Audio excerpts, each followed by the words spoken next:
बिस्मिल्लाहिर्रहमानिर्रहीम अस्सलाम वालेकुम। Welcome to my channel education with Jiya. कैसे आप लोग? उम्मीद है सब ठीक ठाक होंगे, खैरियत होंगे। तो एक दफ़ा फिर जो है वो आपके साथ जो है बहुत ज़्यादा इम्पॉर्टेंट मटेरियल जो है वो मैं आपके साथ शेयर करने जा रही हूँ। जैसे कि आपको पता है कि न्यू सीट्स अनाउंस हो जा रही है मास्टर मिनिस्टर्स और लेक्चर एजुकेशन की। तो उसकी प्रिपरेशन के सिलसिले में मैंने सोचा कि मैं आपके साथ जो है वो सब्जेक्टिव डिटेल वीडियो जो है मैं आपके साथ शेयर करूं। तो स्टार्ट करते हैं आज का पहला चैप्टर जो है इंट्रोडक्शन टू एजुकेशन। इसमें हम देखेंगे कि एजुकेशन क्या है, व्हाट इज़ एजुकेशन, और एजुकेशन के टाइप्स क्या हैं, और एलिमेंट्स ऑफ एजुकेशन कौन कौन से हैं, और फाउंडेशंस ऑफ एजुकेशन कौन से हैं। ठीक है, होगी एक डिटेल वीडियो और वेरी कॉन्सेप्चुअल जो कि आपको हेल्प करेगी इस पूरे चैप्टर को समझना। तो रहना आपने मेरे साथ इस वीडियो के एंड तक, और कोई भी चीज़ आपने मिस नहीं करनी, क्योंकि जो रिटन मटेरियल है उसके अलावा भी काफ़ी कॉन्सेप्ट जो मैं आपको बोल के बताऊँगी, तो आप अपने नोट्स भी बना सकते हैं। तो चलते हैं वीडियो की तरफ। लेकिन उससे पहले मैं आपको कहूँगी कि अगर चैनल पर नहीं है तो चैनल को जल्दी से सब्सक्राइब कर दें, क्योंकि ये होने वाला है बहुत ही अच्छा और मज़े का एक प्रिपरेशन सीरीज़। तो चलते हैं वीडियो की तरफ।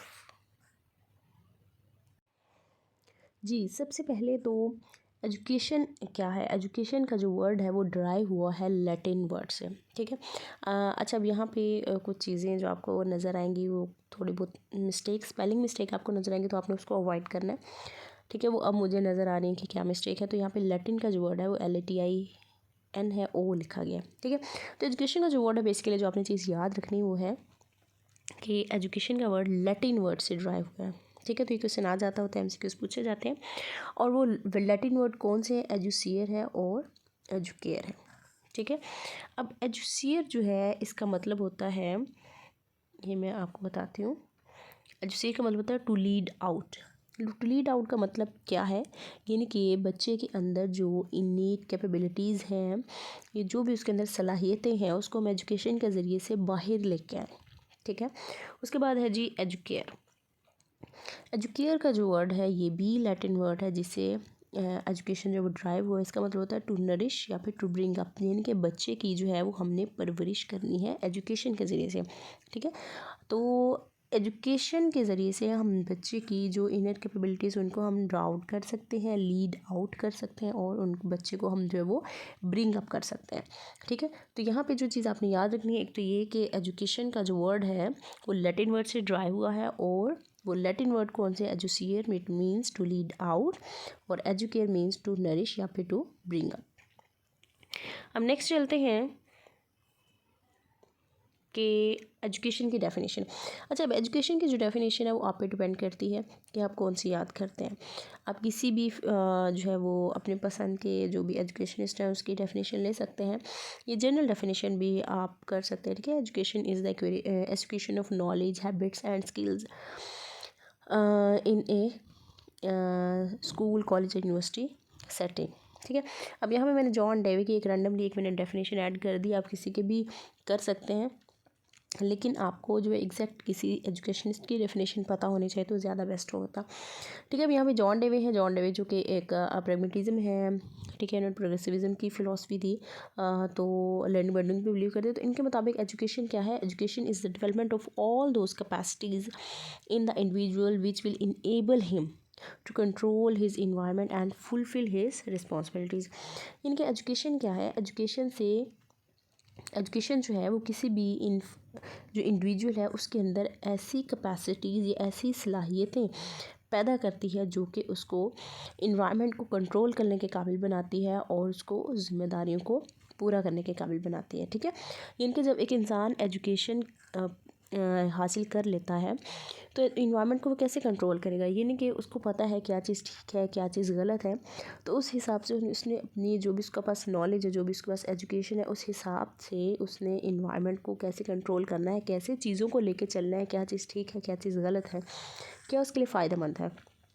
ठीक है, तो ये सारी चीज़ें जो हैं वो एजुकेशन से इंसान में डेवलप होती हैं अकॉर्डिंग टू जॉन डेवे। नेक्स्ट जो है ये भी पता होनी चाहिए, एजुकेशन जो है उसको नैरो और ब्रॉडर मीनिंग में अगर हम देखें तो नैरो का मतलब होता है तंग और ब्रॉडर का मतलब होता है वसी। ठीक है, अब नैरो सेंस में अगर हम देखें तो यहाँ पे आपको नज़र आ रहा होगा एजुकेशन इज़ लिमिटेड। नैरो होता है तंग, यानी कि एक लिमिट है एजुकेशन की जो कि हम स्कूल कॉलेज या फिर यूनिवर्सिटी से ही ले सकते हैं। ठीक है, ऐसी एजुकेशन जिसको हम लिमिटेड कहेंगे या फिर नैरो कहेंगे, उसका मतलब, उस एजुकेशन का मतलब ये है कि वो स्पेसिफिक इंस्टीट्यूशन से ही हम ले सकते हैं। ठीक है, लाइक वो स्कूल हो सकता है, कॉलेज हो सकता है, यूनिवर्सिटी हो सकता है। जबकि ब्रॉडर सेंस अगर हम देखें, ब्रॉडर मीनिंग ऑफ एजुकेशन देखें, तो उसमें क्या है, education is life long process. ठीक है, जैसे इनफॉर्मल एजुकेशन अगर हम देखें तो एक लाइफ लॉन्ग प्रोसेस होती है, उसके लिए हमें कोई स्पेसिफिक इंस्टीट्यूशन की ज़रूरत नहीं होती, बल्कि हम उसमें हम अपनी ज़िंदगी में जितनी भी चीज़ों को एक्सपीरियंस करते हैं और उससे हम जो भी चीज़ लर्न करते हैं वो हमारी, वो भी क्या होती है, एजुकेशन होती है। ठीक है, तो उसको हम कहेंगे ब्रॉडर मीनिंग ऑफ एजुकेशन, यानी कि जिसके लिए हमें कोई स्पेसिफिक इंस्टीट्यूशन या स्पेसिफिक करिकुलम की ज़रूरत नहीं पड़ती, या स्पेसिफिक टीचर्स की ज़रूरत नहीं पड़ती, ना ही किताबों की ज़रूरत पड़ती है, बल्कि हम अपनी ज़िंदगी में जो भी चीज़ें एक्सपीरियंस करते हैं या अपने ज़िंदगी में हम इन्वायरमेंट से जो चीज़ें सीखते हैं, अपनी फैमिली से, अपने माहौल से, वो सारी क्या होती है, वो हमारी एजुकेशन होती है। लेकिन हम उसको अब कह सकते हैं कि वो ब्रॉडर मीनिंग है एजुकेशन का। ठीक है, लिमिटेड नहीं है वो किसी स्पेसिफिक इंस्टीट्यूट से। तो ये हो गया नैरो एंड ब्रॉडर मीनिंग। उसके बाद अगर हम बात करें तो types of education, types of education जो आपको नज़र आ रही होगी यहाँ पे 3, formal education, non formal education या फिर इनफॉर्मल एजुकेशन। अब टाइप्स ऑफ एजुकेशन को मोड्स ऑफ एजुकेशन भी कह सकते हैं। ठीक है, तो यहाँ पे मैंने मेंशन किया है टाइप्स ऑफ एजुकेशन। अब इसको हम वन बाय वन देख लेते हैं। सबसे पहले है जी फॉर्मल एजुकेशन। ठीक है, अब फॉर्मल में जो एजुकेशन होती है सबसे पहला पॉइंट है, आपको नज़र आ रहा होगा, प्लान। यानी कि फॉर्मल एजुकेशन में क्या होता है कि हमने हर चीज़ जो पहले से प्लान करनी है। ठीक है ना, प्लानिंग की भी होती है कि हाँ जी इतना सिलेबस है, ये हमने कवर करवाना है, इतना टाइम है। ठीक है, ये एनुअल सिस्टम है तो 1 साल है, सेमेस्टर है तो 4 महीने है, 5 महीने है, 6 महीने में, तो इसमें हमने ये कोर्स कवर करवाना ही करवाना है। तो हर चीज़ ऑलरेडी प्लान होती है। ठीक है, और ये कब होती है, फॉर्मल एजुकेशन में। उसके बाद लिमिटेड टू स्पेसिफिक पीरियड, बिल्कुल जैसे मैंने ऊपर कहा है कि स्पेसिफिक पीरियड के लिए, फॉर एग्जाम्पल 10th क्लास की बुक्स है ना, तो वो 10th क्लास में ही पढ़ाई जाएंगी। और उसके लिए क्या होगा, 1 दिसंबर टेस्ट है, होना है बच्चों का, फिर जी फाइनल एग्ज़ाम होंगे। तो हर चीज़ जो है वो स्पेसिफिक पीरियड के साथ या स्पेसिफिक टाइम के साथ जो वो अटैच्ड होती है। ठीक है, हम ये नहीं कर सकते कि चलो जी हम अगले साल पेपर ले लेंगे, या फिर हम आज का काम जो है वो हम चलो जी हम कल कर लेंगे। मतलब एक स्पेसिफिक पीरियड है इसके लिए कि हमने फॉर्मल एजुकेशन जो है उसमें हमने स्पेसिफिक पीरियड में ही पढ़ाना है। ठीक है, जैसे स्कूल की टाइमिंग होती है, हम उस स्कूल की टाइमिंग में ही बच्चे को पढ़ा सकते हैं, या फिर बच्चा जो पढ़ सकता है। हम ये नहीं कर सकते जब मर्ज़ी दिल किया हम चले गए स्कूल में, कॉलेज में या यूनिवर्सिटी में, ऐसा नहीं है। तो हर चीज़ जो है वो प्लान्ड है और टाइम के साथ जो है वो स्पेसिफिक पीरियड के साथ अटैच है। उसके बाद ये वेल डिफाइंड सिस्टमैटिक करिकुलम, बिल्कुल फॉर्मल एजुकेशन में क्या है, जो भी हम स्कूल कॉलेज यूनिवर्सिटी में जो भी हम एजुकेशन लेते हैं उसके लिए एक वेल डिफाइंड करिकुलम होता है, चाहे वो बुक्स के फॉर्म में हो, चाहे वो नोट्स के फॉर्म में हो। ठीक है, तो इसके लिए जो है वो हमें एक स्पेसिफिक बुक्स को फॉलो करना पड़ता है। उसके बाद गिवन बाय क्वालिफाइड टीचर्स, बिल्कुल फॉर्मल एजुकेशन में क्या होता है, यानी कि जब भी आप स्कूल कॉलेज यूनिवर्सिटी में पढ़ते हैं तो आपको टीचर्स जो है पढ़ाते हैं। ठीक है, वो टीचर जो होते हैं वेल क्वालिफाइड होते हैं, पढ़े लिखे होते हैं, जो हमें एजुकेशन देते हैं। और लास्ट ऑप्शन है स्ट्रिक्ट डिसिप्लिन, यानी कि एक डिसिप्लिन होता है जिसके तहत, जिसको फॉलो करते हुए हमें जो है वो हर चीज़ जो है वो उसको देखना पड़ता है, एजुकेशन को लेना पड़ता है। मतलब अब स्कूल की टाइमिंग अगर है सुबह 8 बजे, तो हमें 8 बजे ही आना पड़ेगा। छुट्टी है 2 बजे, तो हमें 2 बजे ही जाना पड़ेगा। हमें ये नहीं कि हम जी जब मर्ज़ी दिल किया स्कूल आगे जिस टाइमिंग पे और जिस मर्ज़ी टाइमिंग पे जो हम चले गए, या फिर एक क्लास का एक स्पेसिफिक इन्वायरमेंट होता है। ठीक है, तो हर चीज़ जो है वो एक स्ट्रिक्ट डिसिप्लिन के साथ जो है वो चल रही होती है फॉर्मल एजुकेशन में। नेक्स्ट है जी नॉन फॉर्मल। अच्छा, नॉन फॉर्मल एजुकेशन जो है इसमें कुछ चीज़ें जो है वो फॉर्मल वाली हैं। ठीक है, जैसे कि प्लान्ड, इसमें भी जो चीज़ें होती हैं वो ऑलरेडी प्लान्ड होती हैं। ठीक है, और कॉन्शियस एंड डेलिब्रेट। ठीक है, इसमें थोड़ा सा क्या होता है कि चीज़ों को जो है ना वो हम कॉन्शियसली देखते तो हैं, लेकिन इतना नहीं जितना कि फॉर्मल में होता है। उसके अलावा can be organised for homogeneous group. इसमें क्या होता है कि होमोजीनियस होता है सेम टाइप ऑफ, ठीक है, सेम टाइप के जो ये सेम एबिलिटीज़ के जो स्टूडेंट हैं उसके लिए हम ये ऑर्गेनाइज कर सकते हैं। अच्छा, आपने इलामा इकबाल ओपन यूनिवर्सिटी का नाम सुना होगा। वो जो एजुकेशन है उसको हम नॉन फॉर्मल एजुकेशन कह सकते हैं, ठीक है, या फिर डिस्टेंस लर्निंग एजुकेशन भी कह सकते हैं, जिसमें जो है वो आपको स्पेसिफिक टाइमिंग को फॉलो नहीं करना पड़ता या फिर फिज़िकली क्लासेस नहीं लेनी पड़ती, और इसमें जो है वो थ्रू कोरेस्पोंडेंस जो है वो एजुकेशन लेते हैं, ठीक है। उसके लिए flexibility in design of curriculum, तो इसमें भी हम जो है वो इंडिविजुअल की नीड्स को देखते हुए, लोगों की नीड्स को देखते हुए जो है वो फ्लेक्सिबिलिटी लेके आते हैं करिकुलम में, ठीक है। अब यहाँ पे क्या होता है कि आपको जो है वो क्लासेस अटेंड नहीं करनी पड़ती, बल्कि आपको आपके एड्रेस पे जो है वो क्लास बुक्स जो है प्रोवाइड कर दी जाती हैं, और आपके एरिया में ट्यूटर जो है वो आपको प्रोवाइड कर दिया जाता है। तो आप जो है वो फ्लेक्सिबिलिटी के साथ जो है वो करिकुलम को अपनी मर्ज़ी से क्वेश्चन आंसर जो भी, मतलब एक आउटलाइन तो दी जाती है, लेकिन आपको एक स्ट्रिक्टली जो है वो जैसे फॉर्मल में होता है ना, वैसे फॉलो नहीं करना पड़ता। तो इसमें काफ़ी चीज़ों में जो है वो फ्लेक्सिबिलिटी होती है, लेकिन इतनी भी नहीं होती। लेकिन यह है कि फॉर्मल के मुकाबले में अगर हम देखें, कंपैरिजन करें, तो उसके मुकाबले में जो इसमें काफ़ी चीज़ें जो फ्लेक्सिबल होती है, जैसे कि आपको फ़िज़िकली वहाँ पे अटेंड नहीं होना पड़ता और टाइमिंग का इशू नहीं होता। तो ये चीज़ें, ठीक है। लास्ट है जी इनफॉर्मल एजुकेशन। इनफॉर्मल एजुकेशन जो है इसको हम इंसिडेंटल या फिर स्पॉन्टेनियस एजुकेशन भी कहते हैं। इंसिडेंटल ये है कि हादसाती तौर पर आप कोई भी चीज़ लर्न कर जाएं, ठीक है, क्योंकि ये इसमें ना ही तो चीज़ें ऑलरेडी प्लान होती हैं, ठीक है, नो प्री प्लानिंग, जैसे कि फॉर्मल नॉन फॉर्मल था, उसमें चीज़ें ऑलरेडी प्लान होती हैं कि आपने, हाँ जी, आपने इन ही कोर्सेज़ को कवर करना है।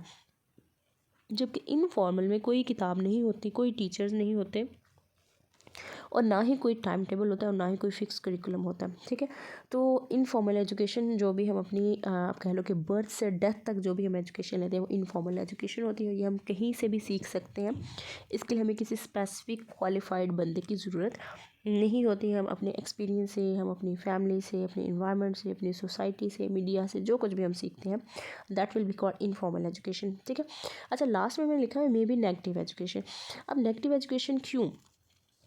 क्योंकि जब भी कोई एक चाइल्ड है, कोई भी इंडिविजुअल है, जब वो अपनी सोसाइटी में रहेगा तो वो हर चीज़ देख रहा होता है, ठीक है। अब वो जो है वो गलत काम भी सीख सकता है, वो चोरी करना भी सीख सकता है, क्योंकि वो एक सोसाइटी में रह रहा है, वहाँ पे वो चीज़ें ऑब्जर्व कर रहा है, एक्सपीरियंस कर रहा है, ठीक है। तो वो चोरी करना भी सीख सकता है, वो गाली देना भी सीख सकता है। तो यहाँ पे जो है इनफॉर्मल एजुकेशन जो है वो नेगेटिव भी हो सकती है, ठीक है। तो ये थोड़ी सी जो है वो इन तीनों में डिफरेंस था, और ये इंपॉर्टेंट है, ये आपको पता होना चाहिए। तो नेक्स्ट चलते हैं जी। अच्छा, ये वही है। उसके बाद है जी एलिमेंट्स ऑफ एजुकेशन, ठीक है। अब एलिमेंट्स ऑफ एजुकेशन जो है वेरी इंपॉर्टेंट, ये आपने याद रखने हैं। ये है जी 4, ठीक है। एलिमेंट्स ऑफ एजुकेशनल प्रोसेस, ये प्रोसेस वर्ड है, प्रोसीड्स लिखा गया। Elements of educational process are 4, कौन कौन से हैं जी? एम्स है, करिकुलम है, पैडागोजी है, और इवैल्यूएशन है। अच्छा, इसको आप याद रख सकते हैं। मैंने जो कीवर्ड बनाया हुआ है वो है जी पीका, ठीक है, PECA, पीका। अगर आप पीका का वर्ड याद रखेंगे ना, तो आपको एलिमेंट्स ऑफ एजुकेशन जो है वो गड़बड़ नहीं होंगे। पी मीन पैडागोजी, ई मीन इवैल्यूएशन, सी मीन करिकुलम, और ए मीन एम्स। खैर, ये तो जस्ट याद रखने के लिए, बाकी जो अब तरतीब है वो आप यही रखेंगे जो मैंने लिखी हुई है, ठीक है। अच्छा जी, सबसे पहले है जी एम्स, उसके बाद है जी करिकुलम, तीसरा है जी पैडागोजी और इवैल्यूएशन। इनको हम वन बाय वन देख लेते हैं कि ये क्या है और ये क्यों ज़रूरी है। सबसे पहले है जी aims. Every individual is born, अब इस दुनिया में जो भी इंसान पैदा होता है उसमें कोई ना कोई टैलेंट होता है, ठीक है। और वो जो टैलेंट है, उस टैलेंट को ड्रा आउट करने के लिए, लीड आउट करने के लिए, निकालने के लिए जो है वो हमें एजुकेशन की ज़रूरत होती है। और एजुकेशन फिर क्या है? उस टैलेंट को डेवलप करने का नाम है, ठीक है। और इसमें क्या होगा, एजुकेशन से फिर क्या होगा, एम क्या है एलिमेंट्स का, कि बंदे की जो इंडिविजुअल है, जो चाइल्ड है, उसकी जो physical, social, ethical, spiritual development है वो हमने करनी है। तो ये है एम्स ऑफ एजुकेशन, ठीक है। एम्स ऑफ एजुकेशन क्या है कि इंसान के अंदर जितनी भी एबिलिटीज़ हैं उनको हमने बाहर लेके आना है, और बच्चे की जो है वो हमने फुली डेवलपमेंट करनी है, जिसमें सोशल, एथिकल, स्पिरिचुअल, मेंटल, तमाम आप कह लो कि फुल पर्सनालिटी डेवलपमेंट जो है वो बच्चे की होनी चाहिए। ये है जी एम्स ऑफ एजुकेशन। उसके बाद है जी करिकुलम। अब एम्स ऑफ एजुकेशन जो है वो हम किस तरह से अचीव कर सकते हैं, थ्रू करिकुलम। यानी कि ज़ाहिर है अब हमने बच्चे को कुछ बनाना है तो कुछ सिखाएंगे तो वो बनेगा ना, ठीक है। तो वो क्या है, वो करिकुलम है। अब करिकुलम क्या है, वो कंटेंट है जो हमने बच्चे को पढ़ाना है, ठीक है। अब करिकुलम में क्या क्या चीज़ें हैं, इंक्लूड्स करिकुलर एंड को करिकुलर एक्टिविटीज़। यहाँ पे आपको नज़र आ रहा होगा करिकुलर एंड को करिकुलर एक्टिविटीज़, ठीक है, ठीक हो गया। करिकुलर एंड को करिकुलर एक्टिविटीज़, तो करिकुलम में दो चीज़ें हैं इंक्लूड होती हैं, करिकुलर एंड को करिकुलर। अब करिकुलर क्या होता है, हर वो चीज़ जो कि हमारी किताबों से हमें मिलती है, सब्जेक्ट से हमें मिलती है। जबकि को करिकुलर है वो हमारी तमाम एक्स्ट्रा चीज़ें हैं, वो हमारी स्पोर्ट्स हो सकती हैं, ठीक है, वो हमारी मतलब किताबों से हट के जितनी भी एक्टिविटीज़ होंगी बच्चे के डेवलपमेंट के लिए वो तमाम होंगी को करिकुलर, जो कि दोनों ही बहुत ज़्यादा इंपॉर्टेंट है, ठीक है। तो हमने जब बच्चे की अगर हमने होल डेवलपमेंट करनी है, बच्चे को हमने फिज़िकली, मेंटली, स्पिरिचुअली, एथिकली, हर तरीके से अगर हमने बच्चे की बेहतर डेवलपमेंट करनी है तो ये दोनों बहुत ज़रूरी हैं, ठीक है। मेंटली स्पिरिचुअली तो हम अगर डेवलप बच्चे को कर रहे हैं तो उसके लिए तो हम किताबें पढ़ा रहे हैं, लेकिन फिज़िकली भी और मेंटली भी बल्कि इसमें आ जाएगा वो है को करिकुलर एक्टिविटीज़, ठीक है। डिफरेंट गेम्स के ज़रिए से या डिफरेंट अदर एक्टिविटीज़ के ज़रिए से जो है वो हम बच्चे को जो है वो उसकी बेहतर डेवलपमेंट करवा सकते हैं। तो है जी करिकुलम। उसके बाद है जी पैडागोजी। अक्सर ये क्वेश्चन वैसे भी पूछा जाता है कि पैडागोजी क्या है। पैडागोजी जो है is concern with teaching methods. अब करिकुलम भी आ गया, अब पढ़ाना कैसे है, किस तरीके से पढ़ाना है वो भी आपको पता होना चाहिए। तो हमें कंटेंट को डिलीवर करने के लिए डिफरेंट मेथड्स जो हैं वो चाहिए होते हैं, ठीक है। अब वो मेथड जो है मुख्तलिफ हो सकते हैं, वो लेक्चर मेथड हो सकता है, वो एक्टिविटी मेथड हो सकता है, वो प्रॉब्लम सॉल्विंग मेथड हो सकता है, वो डेमोन्स्ट्रेशन मेथड हो सकता है, वो डिस्कशन मेथड हो सकता है। इनके वैरायटी ऑफ मेथड्स हैं, लेकिन डिपेंड करता है कि आप किस क्लास को पढ़ा रहे हैं, किस लेवल पे पढ़ा रहे हैं, कितने बच्चों को पढ़ा रहे हैं, क्या टॉपिक पढ़ा रहे हैं। तो हर चीज़ को मद्देनज़र रखते हुए टीचर ने डिसाइड करना होता है कि वो कौन सा मेथड जो है वो चूज़ करने जा रही है जिससे बच्चों की अंडरस्टैंडिंग जो है वो मैक्सिमम हो। अब इन मेथड से हट के जो है वो हमारे पास डिफरेंट सॉफ्टवेयर और हार्डवेयर टेक्नोलॉजीज़ भी आ गई हैं, ठीक है, जिसको जिसको हम यूज़ करते हुए जो है वो हम कह सकते हैं ब्लेंडेड लर्निंग करवा सकते हैं। यानी कि हम क्लास में फिजिकली टीचर प्रेजेंट है, स्टूडेंट टीचर की प्रेजेंस भी है, लेकिन उसके साथ हम अदर अगर हम मल्टीमीडिया यूज़ करते हुए या डिफरेंट टेक्नोलॉजीज़ को यूज़ करते हुए अगर हम बच्चे को पढ़ा रहे हैं then that will be called blended learning. और आजकल जो है वो ये मेथड यूज़ हो रहा है, ठीक हो गया।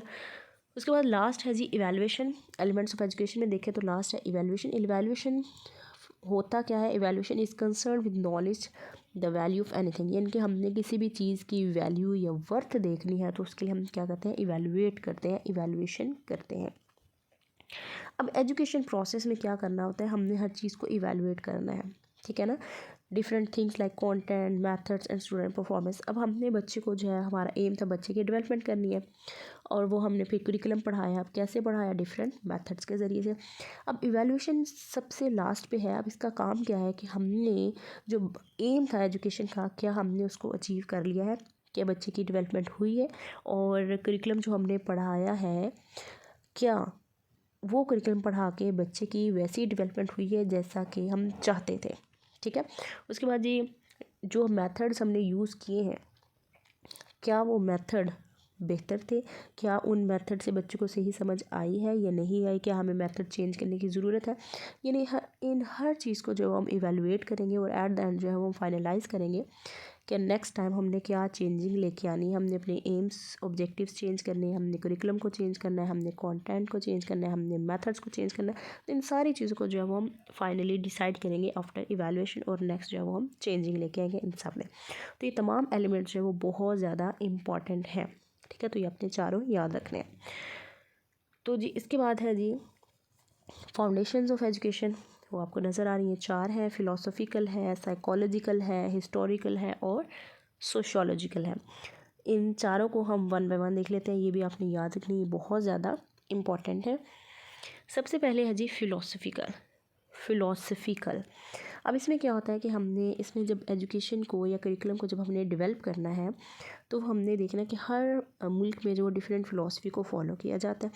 लाइक हमारी फ़िलासफ़ी हमारे मुल्क में जो है वो इस्लामिक फ़िलासफ़ी को देखा जाता है, आइडियालॉजी ऑफ इस्लाम को देखा जाता है। मतलब हर मुल्क की अपनी एक फ़िलासफ़ी है। लाइक अमेरिका में जो है वो प्रैग्मेटिज़म की फ़िलासफ़ी को फॉलो किया जाता है। तो उन तमाम डिफरेंट ममालिक में है, उनकी फ़िलासफ़ी को देखते हुए जो वो एजुकेशन को या करिकुलम को डेवलप किया जाता है। तो ये it's very important foundation of education. उसके बाद है जी साइकोलॉजिकल। अब साइकोलॉजी में हमेशा आपने याद रखना है, जितने भी स्टूडेंट से रिलेटेड, टीचर से रिलेटेड जितनी भी डिफरेंट टर्म्स हैं वो इसमें फॉल करती है। तो इसमें जब भी हमने एजुकेशन को बनाना है या एजुकेशन को डेवलप करना है, करिकुलम को डेवलप करना है, तो हमने देखना है उसमें बच्चे की नीड्स को बहुत ज़्यादा मद्देनज़र रखना है। ठीक है, बच्चे की नीड्स क्या है, बच्चे का इंटरेस्ट क्या है, टीचिंग मेथड्स क्या होने चाहिए।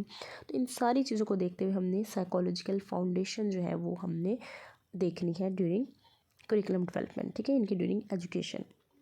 जब भी हमने एजुकेशन को डेवलप करना है तो हमने स्टूडेंट्स की नीड्स और इंटरेस्ट को भी लाजमी देखना है। उसके बाद है जी हिस्टोरिकल क्या है, आपको नाम से ही ज़ाहिर है, जैसे हर मुल्क की अपनी हिस्ट्री होती है। पाकिस्तान की ओर है, इंडिया की ओर है। लाइक पाकिस्तान में हम 25 दिसंबर को मनाते हैं या 9 नवंबर को देखा जाता है, क्योंकि हमारे इल्लामा इकबाल कौमी शायर थे, हीरो, हमारे कौमी हीरो। और 25 दिसंबर को कायद-ए-आज़म पैदा हुए थे जिन्होंने पाकिस्तान बनाया। तो इनको हम बहुत ज़्यादा रिस्पेक्ट देते हैं क्योंकि इन्होंने हमारे पाकिस्तान के लिए बहुत कुछ किया। इसी तरह इंडिया में जो है वो अपने लीडर्स को बहुत ज़्यादा मानेंगे। तो हर मुल्क की डिफरेंट हिस्ट्री होती है। तो उस हिस्ट्री को देखते हुए जो एजुकेशन को जो है, किताबों को जो है वो बनाया जाता है, ताकि हम अपने बच्चों तक जो है वो उन तमाम उनकी जो सेक्रीफाइसेस है, जो उनकी कुर्बानी है, जो उनका काम है, उसको डिलीवर कर सकें और बच्चों को मोटिवेट कर सकें कि उन्होंने फ्यूचर में क्या चीज़ फॉलो करनी है और उन्होंने क्या बनना है और क्या करना है अपने मुल्क के लिए। उसके बाद लास्ट है जी सोशियोलॉजिकल। नाम से ज़ाहिर है सोसाइटी से रिलेटेड, यानी कि जब भी हमने एजुकेशन को डेवलप करना है, करिकुलम को बनाना है, तो हमने देखना है कि सोसाइटी की नीड्स क्या है, माशरे की नीड्स क्या है। क्योंकि हमने किसी भी इंडिविजुअल ने जो है वो उस माशरे में रहना है, उस माशरे में एडजस्ट करना है।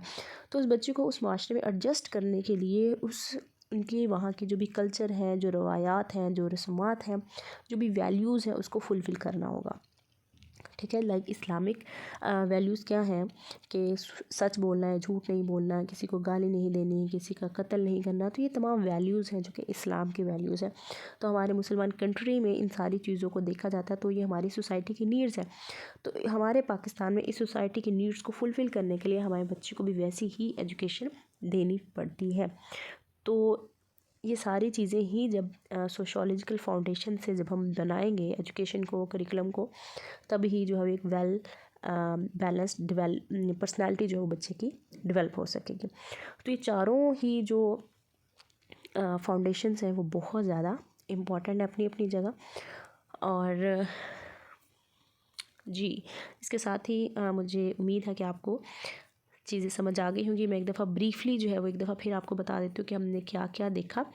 हमने सबसे पहले जी देखा कि एजुकेशन का वर्ड जो वो लैटिन वर्ड से ड्राइव हुआ है, एजुसियर और एजुसियर।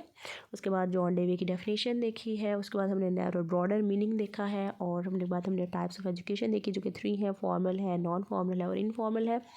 हमने फिर फॉर्मल को देखा है, दैन नॉन फॉर्मल को देखा है और फिर उसके बाद हमने इनफॉर्मल को देखा है। इन तीनों में डिफरेंस क्या है। उसके बाद जी हमने देखा है जी एलिमेंट्स ऑफ एजुकेशन कितने हैं। तो वो हैं जी 4, एम्स, करिकुलम, पेडागोजी और एवेल्यूएशन। मैंने आपको बताया कि आप इसको पीका के नाम से याद रख सकते हैं। एम्स क्या होते हैं वो मैंने आपको बताया कि किसी भी इंसान की जो पर्सनैलिटी है उसको डेवलप करने के लिए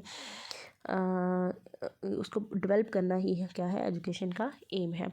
करिकुलम क्यों ज़रूरी है वो भी मैंने आपको बता दी। ये भी एलिमेंट्स ऑफ एजुकेशन में एक बहुत ही ज़्यादा इंपॉर्टेंट है। उसके बाद पेडागोजी क्या है और उसके बाद जी इवैल्यूएशन क्या है और ये क्यों ज़रूरी है। देन हमने देखा फाउंडेशंस ऑफ एजुकेशन जो कि 4 हैं, फिलोसफिकल, साइकोलॉजिकल, हिस्टोरिकल और सोशियोलॉजिकल। और इसको हमने 1 बाय 1 देखा जो कि बहुत ज़्यादा इंपॉर्टेंट है और इन चारों को ही समझना बहुत ज़रूरी है। तो इसके साथ ही जो है वो वीडियो कंप्लीट होती है। और वीडियो पसंद आई तो लाइक ज़रूर कीजिएगा और कमेंट सेक्शन में अपनी आराह का इज़हार ज़रूर कीजिएगा। चैनल को सब्सक्राइब नहीं करते चैनल को सब्सक्राइब कर दें और इंशाल्लाह मिलेंगे नेक्स्ट वीडियो के साथ। तब तक के लिए अल्लाह हाफ़िज़। अपना बहुत ज़्यादा ख्याल रखिएगा।